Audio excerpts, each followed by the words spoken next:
अहमद हसन साहब, आप क्या समझते हैं मजमूई मंजरनामे में क्या अमेरिका की तरजीहात में तब्दीली आ चुकी? क्योंकि एक रिपोर्ट मंजर आम पे आती है जिसमें पता ये चलता है कि ये दरमियानी ताकतों के उरूज का जमाना है और वो जो खित्ते के दावेदार बने फिरते थे, जो सालसी का किरदार अदा किया करते थे, वो बैकफुट पे जाना शुरू हो गए। द डिप्लोमेट ने इशारा अमेरिका की तरफ किया था, लेकिन अमेरिका अब अगर लैटिन अमेरिका की जानिब गामजन हो चुका है तो इसकी वजूहात क्या?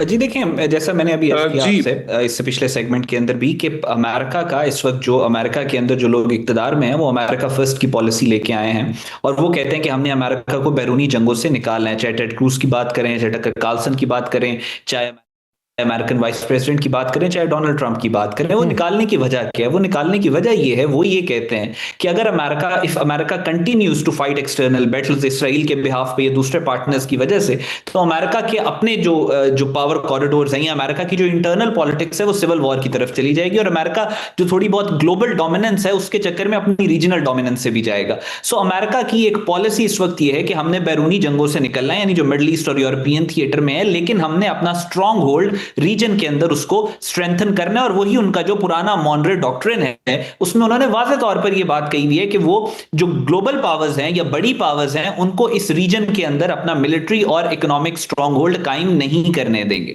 अब वेनेजुएला की जहां तक बात है, इसके मल्टीपल फैक्टर्स हैं। एक तो वेनेजुएला की जो लीडरशिप है वो ओपनली अमेरिका को थ्रेटन करती है, अमेरिका के खिलाफ है। दूसरा, चाइना की बहुत ज्यादा इन्वेस्टमेंट है वेनेजुएला के अंदर। चाइना का ऑयल अगेंस्ट वो डेट जो है, उनके एग्रीमेंट्स बहुत ज्यादा हैं। फिर उनका टेलीकॉम सेक्टर, उनकी स्पेस सेक्टर, उनकी टेलीकम्युनिकेशन, मल्टीपल जगहों के ऊपर चाइना बहुत ज्यादा इन्वेस्ट कर रहा है। जाहिर है जो डायरेक्टली थ्रेटन करता है वेस्टर्न हेमिस्फीयर में अमेरिका की हेजेमनी को। दूसरा जो मेन फैक्टर है, थर्ड जो फैक्टर है वो है रशियन इन्वॉल्वमेंट। रशियन अब स्ट्रेटेजिक पॉस्चरिंग कर रहा है, specially after Ukraine Russia war के बाद। सो वो स्ट्रेटेजिक पॉस्चरिंग कर रहा है, वो वेपन्स दे रहा है, म्यूनिशन दे रहा है, असला दे रहा है, मिलिट्री ट्रेनिंग दे रहा है वेनेजुएला को, जो जाहिर है डायरेक्टली थ्रेटन करता है अमेरिका की रीजनल हेजेमनी को। So Americans to sum it up अपनी जो ग्लोबल डोमिनेंस है उस पे तो कुछ हद तक कॉम्प्रोमाइज करने के लिए तैयार हो गए हैं, लेकिन वो वहां से पावर को कंसोलिडेट करके जो रीजनल डोमिनेंस है उसको कायम रखना चाह रहे हैं, at least for the next 5 to 6 decades. So ये जो वेनेजुएला में सारा हो रहा है ये इसकी लार्जर पिक्चर है। ठीक, जौहर साहब, सर आप क्या समझते हैं कि कभी किसी आयरलैंड पे कब्जे की बातें, कभी किसी मुल्क की जंग खत्म करवाने की बातें और कभी वेनेजुएला में इंटरफेयर करने की बातें, अमेरिका की पॉलिसी के बुनियादी मकासद हैं क्या? और अगर वो अपनी पिछली पॉलिसी से इनहराफ करना चाह रहा है तो मुस्तकबिल करीब में उसकी वाज़ेह पॉलिसी क्या होगी? देखिए, अहमद ने ठीक कहा।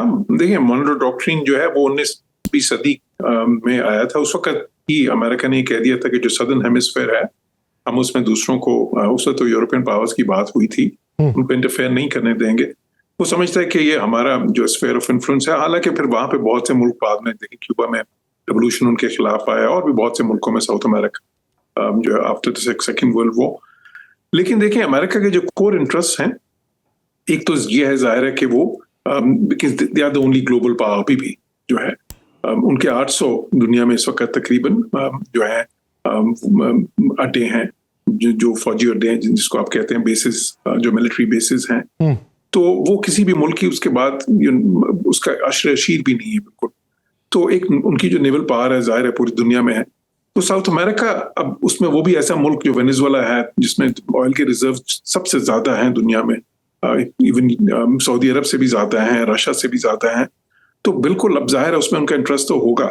ऑयल में हमेशा से अमेरिकन का बहुत इंटरेस्ट रहा है, बेशक वो मशरिक वस्ता का ऑयल हो, बेशक वो दूसरे मुल्कों में हो, और जाहिर अपने खित्ते में तो फिर और भी ज्यादा होता है। अब वहां पे देखें, ह्यूगो चावेज के बाद अब 2014 से ऑलमोस्ट ये निकोलस मदुरो जो है ये भी एंटी अमेरिकन है। तो ये एंटी अमेरिकन गवर्नमेंट्स रही हैं।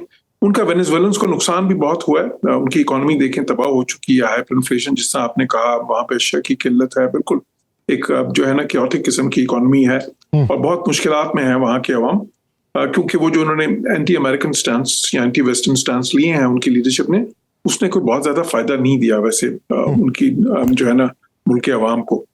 खैर, अब जहां तक अमेरिका की ताल्लुक है, अमेरिका का ताल्लुक है ख़ुसूसन प्रेसिडेंट ट्रंप की फॉरेन पॉलिसी का, तो वो तो प्रेसिडेंट ट्रंप जो है, एक तो he is not a strategic thinker, वो ज्यादा लॉन्ग टर्म पर्सपेक्टिव नहीं रखते, इज अ टैक्टिकल थिंकर। दूसरा इज अ ट्रांजैक्शनल थिंकर, वो जो है ना उनका बहुत ज्यादा उस पर होता है एम्फेसिस कि देखें अमेरिका को क्या फायदा हो रहा है। जाहिर है मेक अमेरिका ग्रेट अगेन हो या अमेरिका फर्स्ट की पॉलिसी हो, उसमें क्या है उन्होंने प्रूव करना होता है कि जी अमेरिका के लिए मैंने क्या किया। और मैं ये कहूंगा कि उसके असरात भी सामने आ रहे हैं। अब ये देखें कि अमेरिका ने पिछले 2 क्वार्टर्स में जो उनका ग्रोथ रेट रहा है, जीडीपी ग्रोथ रेट, इतनी बड़ी इकोनॉमी है और वो 4.4% पर एनएम के हिसाब से पिछले 2 क्वार्टर्स में, उससे भी ऊपर 4.5 तक शायद। और वो कह रहे हैं कि मेरा एक सवाल ये है कि एक सोच तो ये पाई गई है कि हम दूसरी जंगों पे क्यों खर्च करें या नई जंगों का आगाज क्यों करें, हमें अमेरिका के ऊपर तवज्जो देना है। तो फिर ऐसी सोच के साथ साथ वेनेजुएला के अंदर इंटरफेरेंस जो है वो फिर किस वजह से है या किस मंतिक से? देखें, वो जब वो कहते हैं ना कि जंगों में हमने हिस्सा नहीं लेना, तो उससे उनका मतलब होता है वो जंगें जहां पे कोई अमेरिका को फायदा ना हो या उनका कोई डायरेक्ट इंटरेस्ट इन्वॉल्व ना हो। लेकिन जहां पे भी उनके डायरेक्ट इंटरेस्ट इन्वॉल्व होंगे, जहां पे अमेरिका की लेट्स से उनकी इकोनॉमी को कोई मेजर फायदा होगा, तो उसमें तो कोई आप देखें कोई मुज़ायका नहीं होगा उनको, उसमें कोई तरद्दुद नहीं होगा उनको, उसमें बिल्कुल इन्वॉल्व हो सकते हैं। बिकॉज जहां पे भी अमेरिका देखें, जितनी बड़ी अमेरिका ग्लोबल पावर है, उसके लिए जरूरी है क्योंकि उनकी दुनिया में उनका एक जो है ना कहीं ना कहीं चौधराहट कायम करना जो है वो उनके लिए जरूरी भी है और उनकी मजबूरी भी है। अहमद हसन साहब, मुझे आपका आखिरी मौक़िफ़ चाहिए इसी के ऊपर ही। वही मेरा सवाल, उस पर आप क्या मौक़िफ़ रखते हैं कि क्यों पॉलिसी में शिफ्ट है? और दूसरा ये कि क्या मदारो के ख़िलाफ़ वहाँ पे जो पेनिट्रेशन करने की कोशिश की जा रही है कि उसके ख़िलाफ़ हो जाए, लेकिन अभी तक कोई भी पॉलिटिशियन उसके ख़िलाफ़ कोई गवाही देने के लिए सामने नहीं आ रहा, तो क्या उसके अंदर कामयाबी होगी अमेरिका को?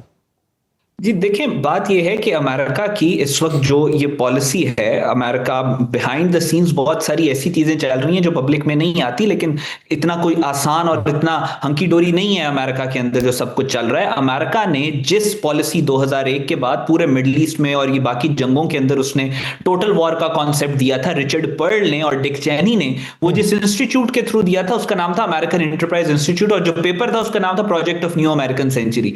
अब जो लोग उस प्रोजेक्ट के साथ जुड़े थे, अक्टूबर में, लास्ट में आपको बता रहा हूं 2 महीने पहले अक्टूबर में एशली जे टेलस नामी एक शख्स था जो उस प्रोजेक्ट का मास्टरमाइंड था, उसको ट्रंप ने ट्रीजन के अंदर जेल में भिजवा दिए। सो जो पॉलिसी अमेरिका की थी, जो अमेरिका के अंदर एक सोच बहरहाल पाई जाती है कि अमेरिका में इस वक्त जो $37 ट्रिलियन का कर्ज है, अभी $38 ट्रिलियन हो गया। अमेरिका में होमलेसनेस अपने अरूज पे है, अमेरिका में ड्रग एडिक्शन अपने तारीख में सबसे ज्यादा है, अमेरिका में जो पॉलिटिकल ओपिनियंस में डिफरेंस है वो अपनी तारीख में सबसे ज्यादा है, होमलेसनेस सबसे ज्यादा है। इन तमाम रीजंस, जो ये तमाम जो प्रॉब्लम्स है, उनकी वजह यह है कि अमेरिका दूसरे मुल्कों की जंगों में इन्वॉल्व हो रहा है, ग्लोबली अपने आप को ओवर स्ट्रेच कर रहा है। अब यहां पे वो ये कहते हैं कि हमें अपने आप को ओवर स्ट्रेच नहीं करना, हमने दूर जाके जो जंगे मिडिल ईस्ट में हम लड़ रहे हैं और अरबों खरबों रुपया उसके ऊपर जाया कर रहे हैं, जो रशिया यूक्रेन के अंदर हमने करोड़ों अरबों रुपया जाया किया, हमें उससे अपने आप को पुल आउट करना है। लेकिन जो रीजनल डायनामिक्स हैं, यानी अमेरिका की जो जियोग्राफी है, वो अमेरिका की हमेशा से स्ट्रेंथ रही है